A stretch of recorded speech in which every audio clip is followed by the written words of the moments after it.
Okay, so let me introduce myself. My name is Lip Gee. So normally people call me LG, right? Should be easy. LG TV, LG Aircon, right? And then today I have my customer together with me, Mr. Jaidi from Bank Islam. And then today we are here to actually share how Bank Islam actually simplified their compliance journey, right?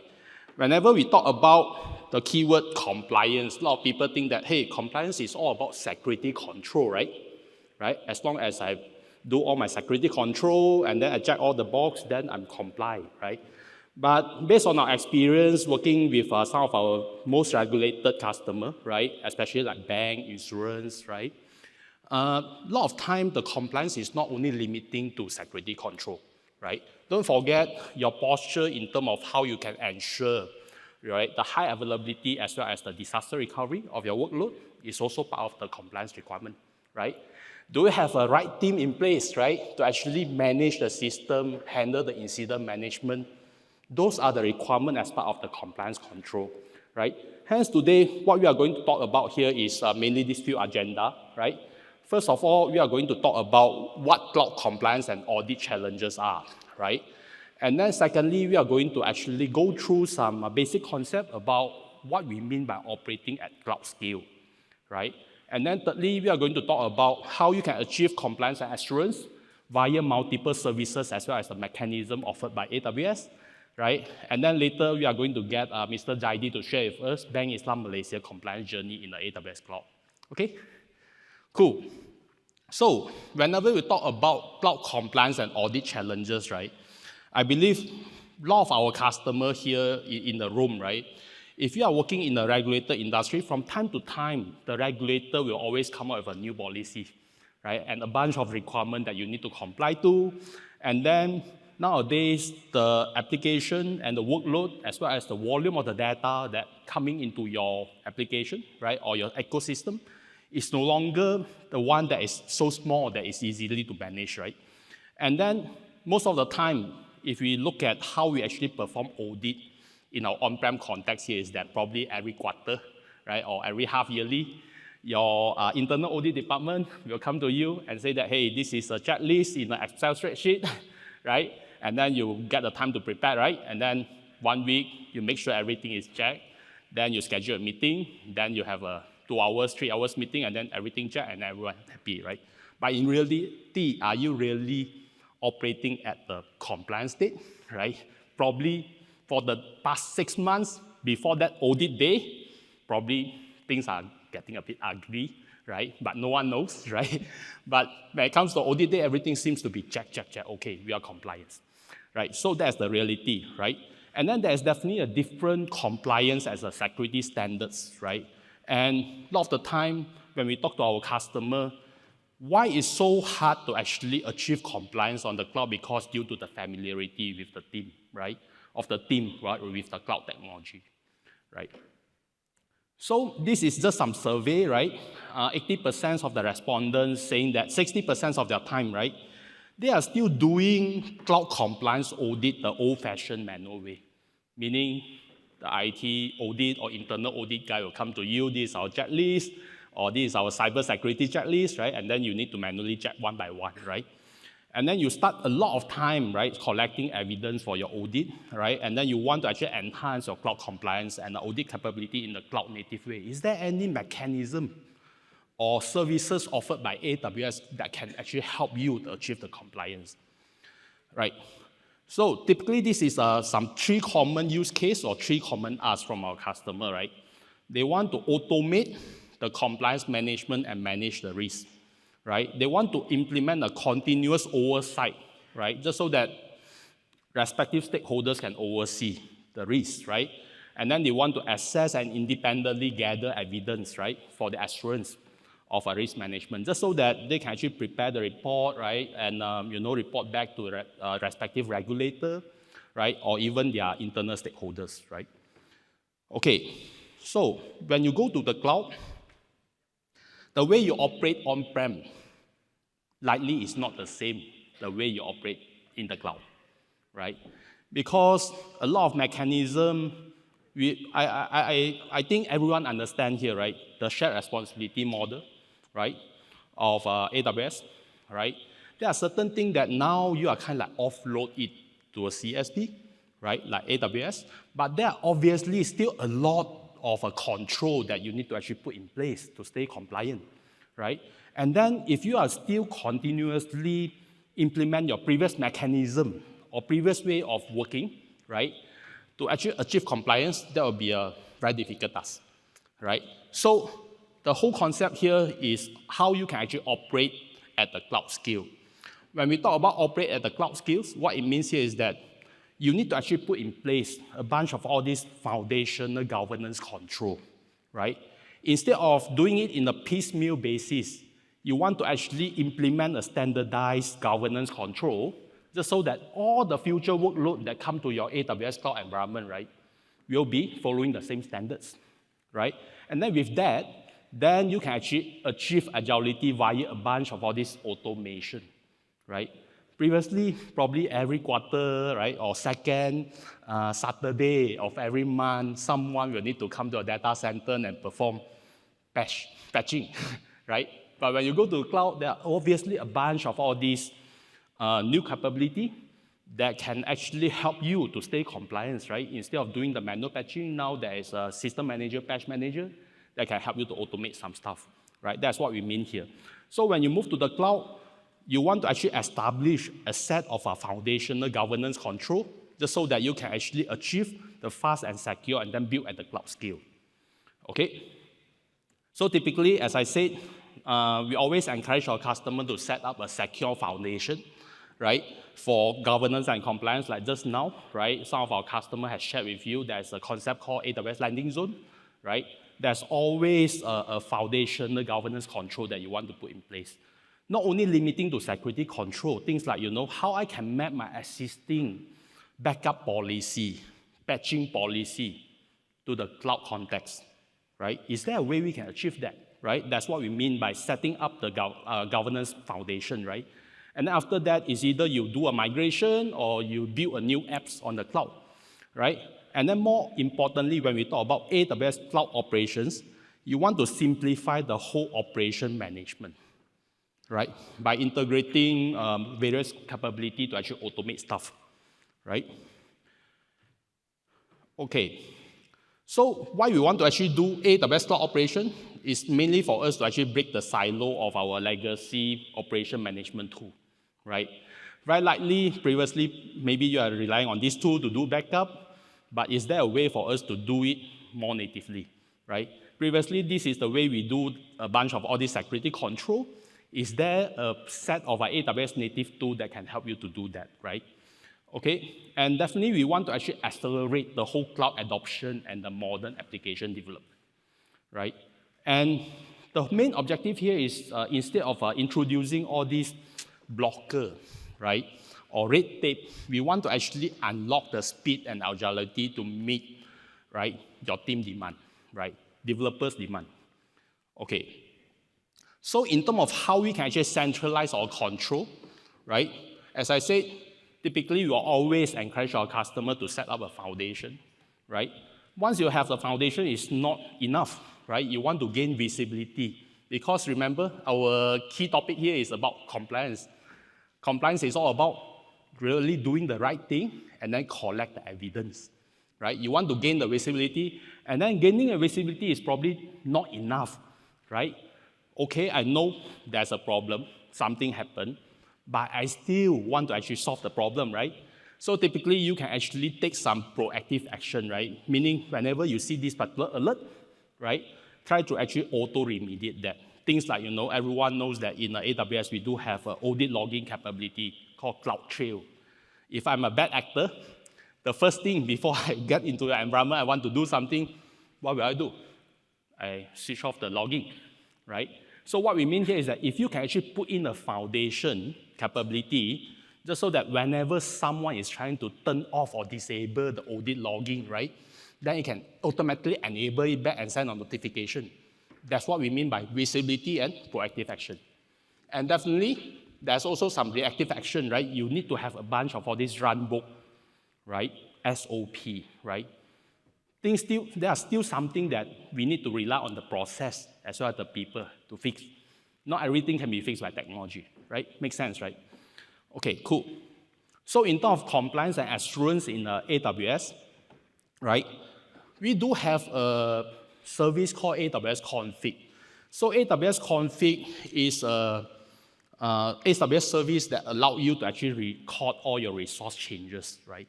So previously, I think that is not uncommon. Sometimes a lot of organizations, sometimes your developer may have acquired a new software or new servers or new technology, and then while they are doing the prototyping, they're just hiding it underneath of their cubicle, right? But with AWS, as long as you have all the resources pinned up in the AWS environment, the AWS config is always doing the recording, just so that none of your cloud asset, right, is hidden from your side, right? And then on top of that, you can actually apply a bunch of things called AWS config rules, meaning if something is deviating from your own standards, right, you can actually configure the rule just so that it can either do an auto remediation or send you some notification. So that's why we say that the AWS config is a core for the whole compliance evaluation. I think I also want to actually highlight that one of the very cool features of AWS config here is that we actually provide a set of pre-templatized rules for AWS config called conformance pack, right? Say for instance, if you are a bank or the financial institution operating in Singapore, for instance, right? And then you need to meet MAS TRM.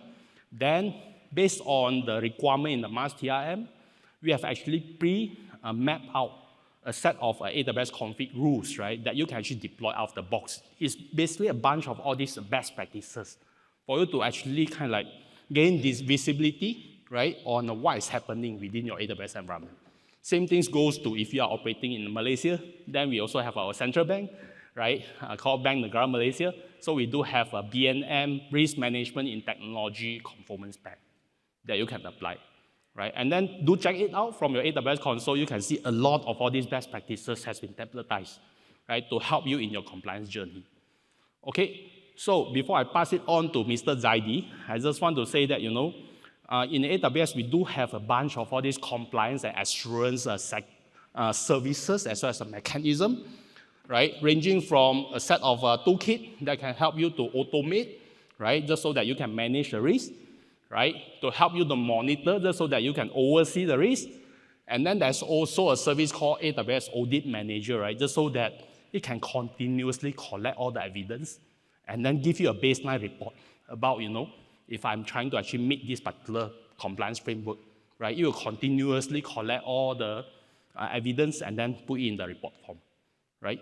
So now I would like to actually pass it on to Mr. Zaidi, and then Mr. Zaidi is going to share with us about Bank Islam compliance journey in the AWS cloud. Thank you. Right, hello. Hi, thanks LG. By the way, I'm Zaidi. I lead the IT for Bank Islam. So basically, what I'll be sharing next is actually based on our experience in implementing cloud for bank in a very highly regulated environment. So to put it in context, it's actually, we are pretty much a traditional bank that runs a legacy infrastructure back on-prem. For example, we are running AS400 and some mainframes as well, all those kind of servers that you guys know, obviously. And to make the jump is actually a huge leap of faith, I would say, into the cloud, right? So how do we do this? Actually, Bank Islam recognized that technology is there for us to harvest the benefit of it, but we have to ring fence it into a certain risk that we can accept. So in this case, what Bank Islam did is that we spin up a new business unit that looked into digital banking particularly. So this business unit will run natively in the cloud with the new business propositions, right? So when we do this, the idea is that this new business unit called CDX, or Center of Digital Experience, as a speedboat to the mothership of Bank Islam. So whatever happened to this speedboat, it won't affect Bank Islam as a whole, right? And our vision is pretty much simple. we recognize that there's a certain areas of underserved market that we need to address. Hence the reason why we have to come out with this particular product and services. It's totally new and separated from what we are currently offering on our current customer. I will skip some of the slides in the interest of time. But when we talk about the business unit comes out with the new product offering in the market, to start it off, we are not approach how we design our product in the traditional manner, right? But pretty much we adopt all the new sets of thinking, for example, design thinking, right? Then we go out to the market in the sense that we do on-field interview, we ask the people, so who is our target market? Our target market is basically young jobbers, the students, university students, right? Or whoever is actively doing gigs job. So these are the people that we interviewed, and when we collectively have the idea of what they really want in this, under the space of underserved, so we know that these people is actively looking for gig jobs, so we create a marketplace within the apps, right? So that they can find a job for them to basically create more earn for themselves. And then we also help them to do a saving based on what they intended the saving meant for. If they want the saving for to buy a motorcycle for them to do a gig job, then we create a specific saving for that. And last but not least, we also embed within the apps a financial coach to help them to build their credit scoring so that the moment they are ready or will be having a steady job in the future, they already have a good credit scoring within their background. All right, so again, under a very highly regulated environment, so compliance is a very big thing to us. Again, we need to ensure that whatever we do in the cloud will not affect the bank. But logically, we are still owned by the bank. And whatever happens, Bank Islam will basically have a reputation at stake, right? So we have to comply to Bank Negara RMIT. We have to make sure, as what LG mentioned just now, the practice of how we do compliance, audit, traditionally is nothing that is something that we can continue doing it, right? Because the set of questions, the set of practice, how auditors audit us, or how the compliance team see us is totally different, right? And then, again, LG did mention that compliance is more than security. We are not talking about security, we are talking about how we make sure that our business continue be able to serve our customers in the market. And monitoring, incident management is a huge part in the compliance, right? Because whenever we have incident, the clocks are ticking, the regulators are seeing us, what are you guys doing about it? How do you resolve your issue as soon as possible? So with that in mind, we came out with our cloud strategy. What do we think about it? So first thing first, whatever we host in the cloud, whatever the system or the services is serving, it must be a trusted one. The information shared must be trusted. And then accountability. Whoever have the access to the cloud resources or whoever have the interaction with our cloud resources must have a very granular accountability on it. We know who is in and who is out. All right? In terms of capability, we know the full extent of the capability of the cloud to provide a comprehensive financial support, okay, so for us to deliver our solutions. And then enablement, cost benefit, and as well as an enterprise risk. Obviously, we are a bank. Risk is a big factor to us. We take risk seriously, right? And then based on the strategy that we have, we came up with our design principle. We had our landing zone established based on the AWS well-architected framework. The principle is we are deploying our resources based on multi-account structure to ensure that the blast radius is contained. Identity access management is a big thing to us. We are very, very granular in terms of who have the access to our resources. And then we standardize, we create a baseline for our security within the cloud, right? to make sure that whoever spin up a new resources within our lending zone will follow the policy as set by the bank. And then again, business continuity is a big thing to ensure that continuity of our services to our customers. In this area, we implement multi-AZ with active setup to make sure that we are well protected in terms of the availability of the services. Audit and logging and monitoring.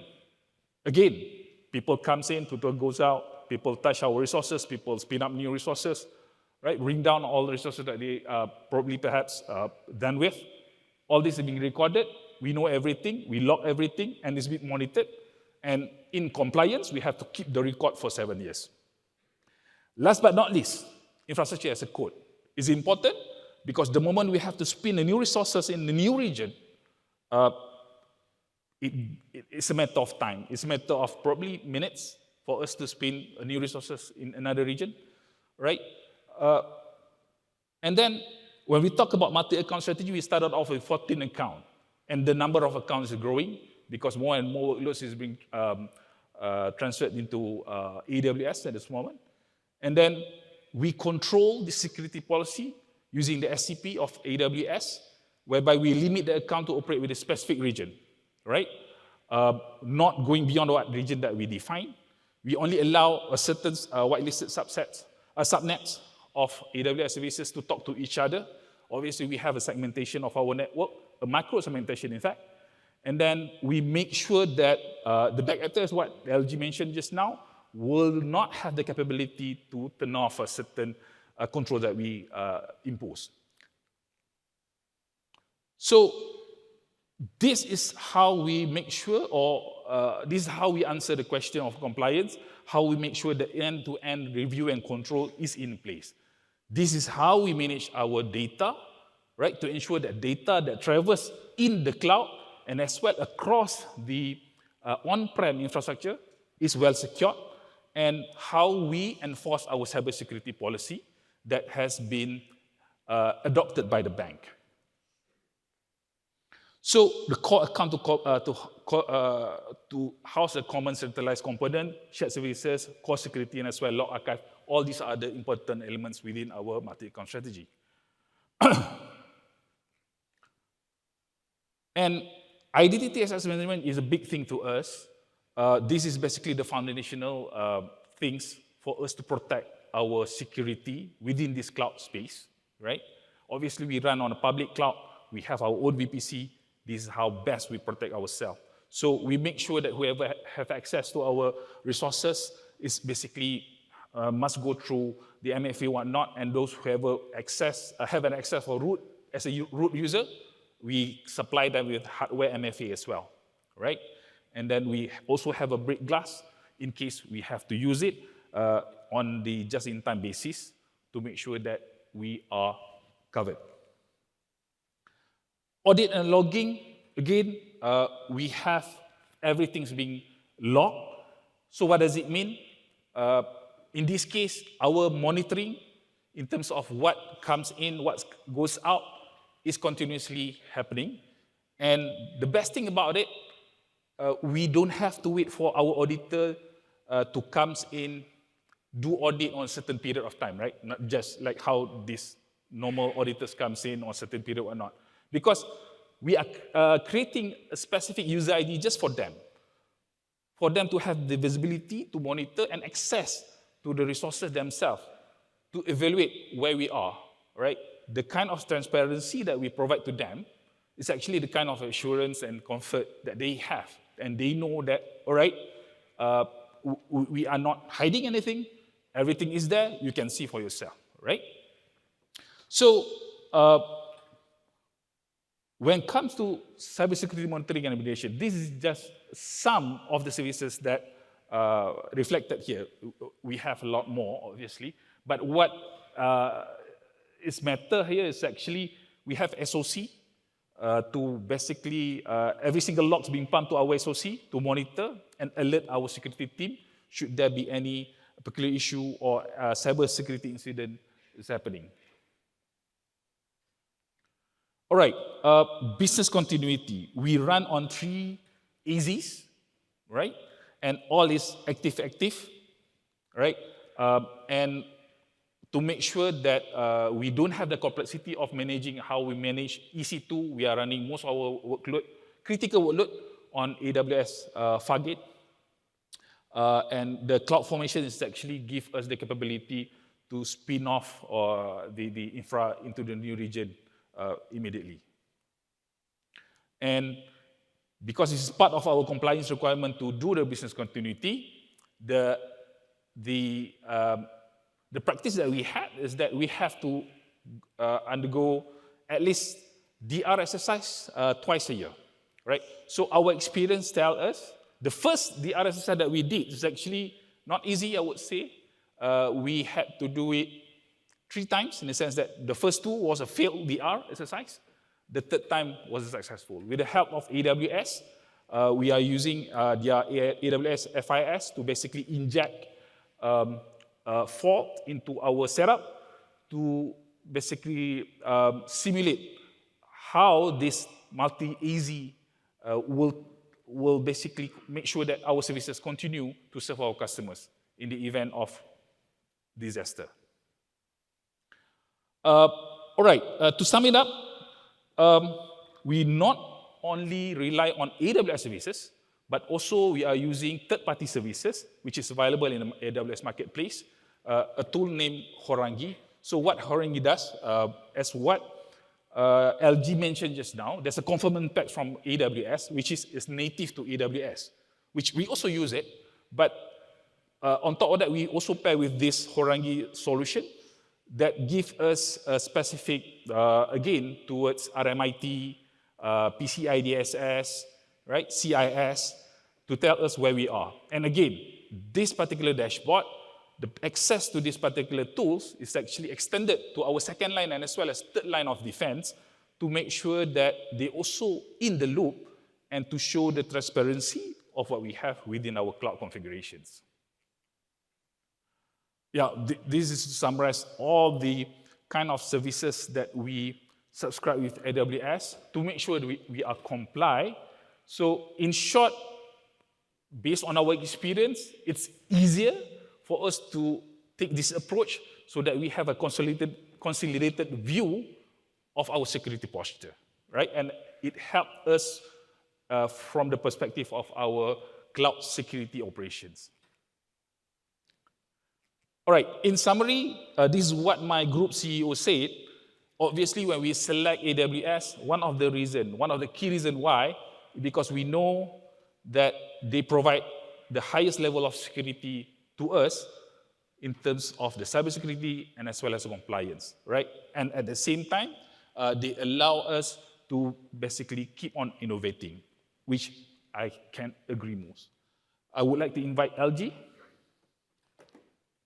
Yeah, thanks, Daidi. So in summary, right, so I think we would like to highlight that compliance is a journey, right? So iterate based on your organization needs, right? Not because of someone told you to do so, right? And then the other thing here is that we strongly encourage everyone to actually automate, right? Whatever things that you can automate, like whatever Zaidi said just now, like infrastructure as code, right? Make use of all the remediation action to achieve a compliance, right? And then remember the way you operate today, right? Before you deploy workload on the AWS cloud or deploy it on-prem, likely will not be the same in the cloud. So please do operate at the cloud scale, right?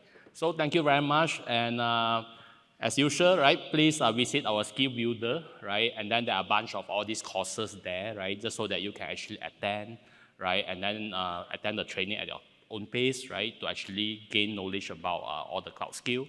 And please help us to actually fill up the survey, right? Just so that we can continuously improve our Summit experience.